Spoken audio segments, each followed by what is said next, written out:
রমজানে যানজট নিরসন ও নিত্য প্রয়োজনীয় দ্রব্যমূল্য সহনীয় রাখতে লক্ষ্মীপুরের রায়পুরের হায়দারগঞ্জ বাজারে অভিযান চালিয়েছে ভ্রাম্যমাণ আদালত।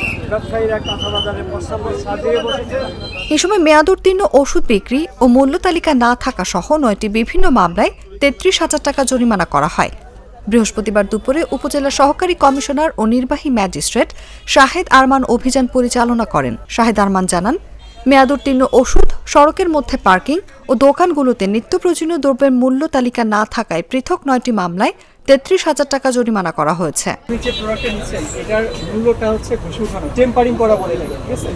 টেম্পারিং করলে ভোক্তাদের কারণে আপনার জরিমানা হবে এবং এটা আমরা দৃশ্যমান সবাই দেখতে পাচ্ছি।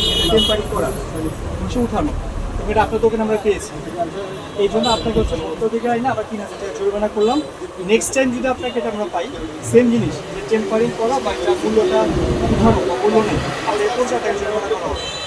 সতর্কতামূলক হিসেবে আপনাকে 3,000 টাকা জরিমানা করা হবে। লক্ষ্মীপুর জেলা ওষুধ তত্ত্বাবধায়ক কার্যালয়ের তত্ত্বাবধায়ক ডালিম চন্দ্র দাস বলেন, হায়দারগঞ্জ বাজারের আধুনিক মেডিকেল হল সহ 3টি ফার্মেসিতে মেয়াদোত্তীর্ণ ওষুধ থাকায় 17,000 টাকা জরিমানা করা হয়।